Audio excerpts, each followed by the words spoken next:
The pandemic taught us that teachers' unions are poisoning our kids with CRT and this gender weirdness. We also found out all they care about is money. After all, that's why they fought tooth and nail to keep the schools closed. Give us more money, they said, then we'll come back. So while little Jimmy was miserable, stuck at home and learning through Zoom, the unions were doing this.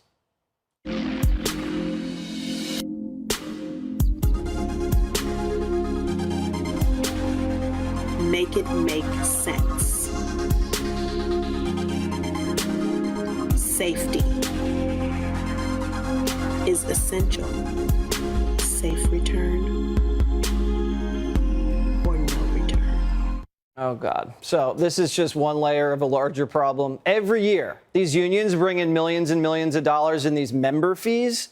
Now, that money is supposed to go towards things like school funding and collective bargaining. But guess what the Government Accountability Institute found? I bet you're wondering. Well, it turns out most of that money going straight to Democrats. Listen to this. In 2021, the National Education Association spent $66 million on politics, twice as much as they spent on teachers. Breitbart says during the 2020 election, 100% of the $59 million sent to these outside political groups from the NEA and the AFT went to leftist causes to support radicals like AOC and Pelosi and Crooked. That is a lot of money. Just think of how much money you could spend on iPads. $59 million on iPads. Your public school could look like Harvard. The priorities are clear. Look, people like Randy Weingartner with the American Federation of Teachers, they care more about political power than our kids. I mean, just look at the test scores. Our kids can't do math anymore, and they're behind in reading now. So what's Randy doing about it? Well, when she's not visiting Ukraine twice in the last year, she's screaming like a lunatic at Democrat rallies. Listen. But you know who's on our side? You know who's the problem solvers? Governor Whitmer. Who's investing in our kids in our public schools? Who's protecting our democracy? Who's the problem solvers? And then on the other side, who's stoking up resentment, anger, and fear? Who's using kids as political pawns? You are, Randy.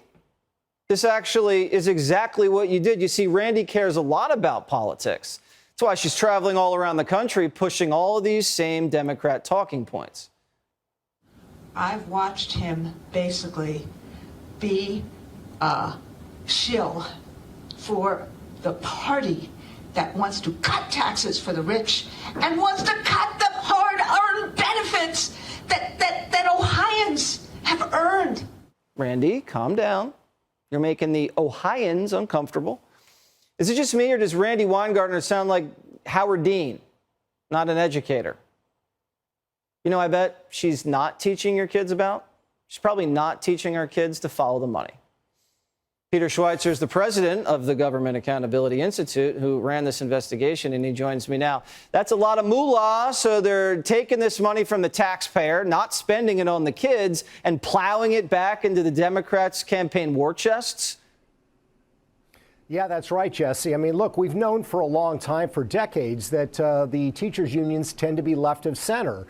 But what's happened is they become more and more political and less interested in actually doing what their stated purpose is, which is collective bargaining for teachers. And they've moved from being liberal, sort of Walter Mondale liberals, to being extremely left-wing. So you've got these teachers' unions, for example, pouring millions of dollars into groups that are pushing for defund the police. How does that help education? How does that help teachers? It doesn't. It makes their lives more difficult. So you've really seen the union leadership go off the rails, and I think it's time for there to be accountability. Members need to start paying attention what the leadership is actually spending the money on. It sounds like a left-wing money laundering operation, because when you think about it, the Democrats get elected, and then they send the money to the teachers' unions, and the teachers' unions send the money back to the Democrats, who then get elected and send the money back to the teachers' unions, right? Is anybody going to investigate this? This is like,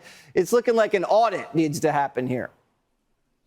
Absolutely. There needs to be an audit. And let's make clear, Jesse, look, the NEA, for example, is a nonprofit like the Government Accountability Institute. When you form a nonprofit, you state what your mission purpose is. That's the reason you're giving tax-exempt status, for example. So the Government Accountability Institute, I couldn't decide tomorrow to just do horticulture work for poor people in Peru. That's not part of our mission purpose. The NEA's mission as noble purpose, as that the NEA's is. mission, exactly. But the NEA's mission purpose is, they say, collective bargaining for teachers and promoting the good side of public education in America. Well, that's their mission purpose. What they're spending their money on has nothing to do with the mission purpose. The IRS ought to be all over this from the standpoint of their nonprofit tax-exempt status, but I'm not holding my breath that they're going to do so. Well, the IRS now has about 65,000 new agents, and they all have weapons. So are they going to be looking into the teachers union? I doubt it. They're probably going to be kicking down doors of election deniers, according to the president. All right, Peter, great reporting, as always, great investigative work. Thanks, as always. Thanks, Jesse. Good to be with you. More